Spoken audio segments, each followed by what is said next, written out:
Welcome back to What You Miss Gaming, the video game news show that knows it's dangerous to go alone and uninformed on the internet. So here, take this video game news with you and stay informed, ladies and gentlemen. Welcome back to What You Miss News, the news show where your host has a framed picture of an Earthbound poster. Yes, ladies and gentlemen, I walk the walk, I talk the talk. I am a gamer at heart, and it is framed in my living room. This leads into my first story about how there's an opinion piece on Rhythm Heaven series being dead and Mother 3 never being localized. So there's an inside source at Nintendo talking about management and the future of these games. Quote, "You never know what's going to happen, but the way it looks right now, under Nintendo's current administration, Mother 3 will never leave Japan, and there will never be another Rhythm Heaven game." Iwata was the driving force behind the Rhythm Heaven series, and a consistent advocate for Nintendo of America to at least look at the possibility of Mother 3 finding a new audience in the United States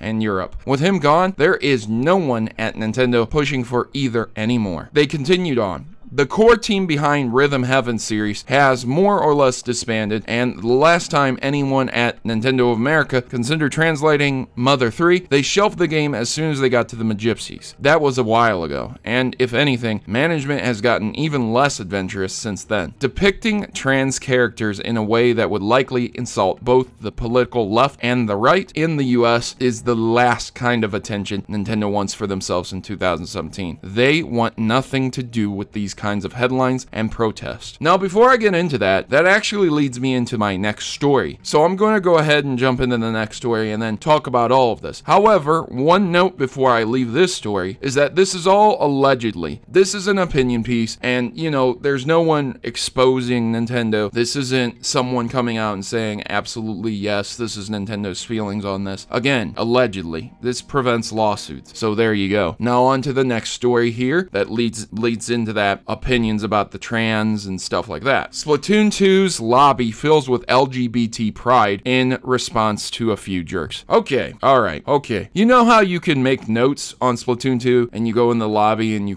can go up to someone and they have their note over their head and it'll show what the note says. So yeah, a lot of people got upset for whatever reason and started posting their own, like trans squids are fresh, LGBT plus squids unite. LGBT squids are fresh as hell. Trans people are greater than cis feelings. And then finally, I want to get to one that really pisses me off. Trans positivity is not politics. Let people be happy with who they are. And that depicts a squid wagging their finger with their eyes shut. And it reminds me 100% of the soccer moms who were against gaming back in the 90s, who were against things like Mad TV, music, and freedom of expression. It reminds me greatly of that. I mean, it's almost to a T. Think of the children while wagging her finger is exactly how it went. Now, remember, it's not politics. It's not politics, right? Well, if you scroll down, there's a few more posts, and it says, politics should not be in Splatoon 2. Gender is not politics. Show your pride. Oh, but let's go back to the previous story. The opinion piece, remember? And remember what they said? Depicting trans characters in a way that would likely both insult the political left and right. So, excuse me, hang on now. Do trans people have political issues? Do you want the political rights? Do you want to be recognized? Do you want laws for yourselves? Then yeah,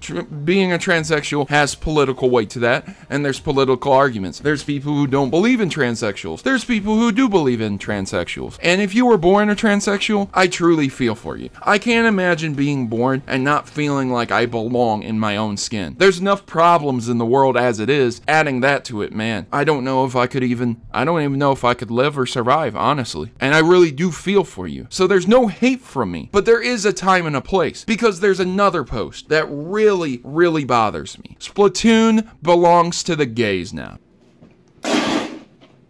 Wow, you're really helping out trans people, aren't you?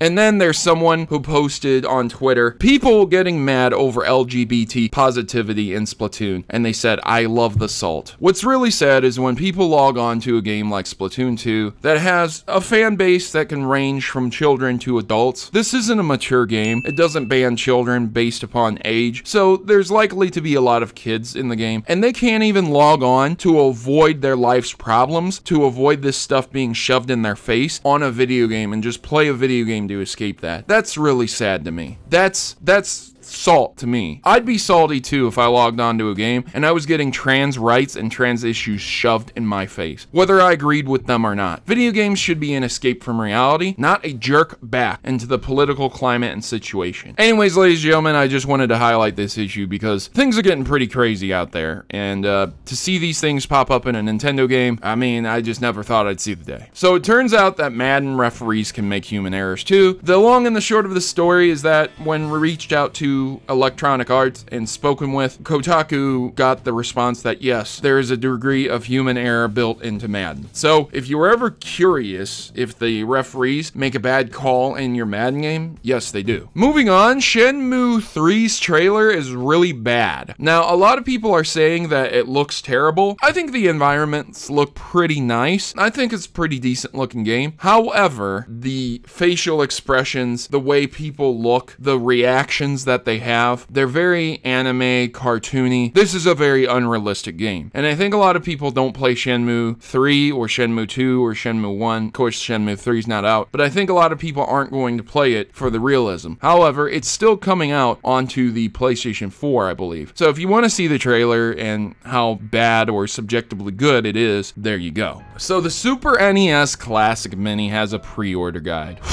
2017, ladies and gentlemen, we have to have guides to pre-order things because of scalpers. This is really sad. I'm gonna go ahead and link it in the description below because they're actually already sold out. And if there are individual companies that have not listed it yet, good frickin' luck, because the ones that have been sold out, they're gone. They're gone. I've tried, I've checked back multiple times. They're gone. So if they're there when you go and check, good on you. If they're not, then you're gonna have to wait on eBay. While the SNES Classic might be sold out, the ones that were able to be given out for reviews are showing that there's a rewind feature in it. So if you do something bad or something you don't like, basically you can rewind a few seconds, which is nice. It's very unfair though, I think. I think it borderlines the save state argument. Like if the game is made without a save for a reason, without checkpoints for a reason, then you activating save states, you're not really playing it the proper way, are you? Right? So should you be permitted to do that? Are you cheating? That's a good question, and that's a good argument. I do think rewinding is really cheap and a crappy way to beat a game because it allows you to correct your mistake within seconds. Yes, it sucks when you go and fight a boss and you're about to beat them and you die, and yes, that is exactly why the rewind function should exist for cheap things happening to you, like if you beat the boss and you die for some reason or a glitch or whatever. Yes, the rewind function would be great for that, but outside of that, me personally, if you have save states, you can save anytime. You should not really be able to rewind the game. That's how I feel. Maybe you feel a little bit differently. So Bioshock is celebrating 10 years with a collector's edition. This is going to include the first 3 games, which would be Bioshock 1, 2, and Infinite, but it's also going to contain a collectible Big Daddy and Little Sister statue, and it's going to cost $200.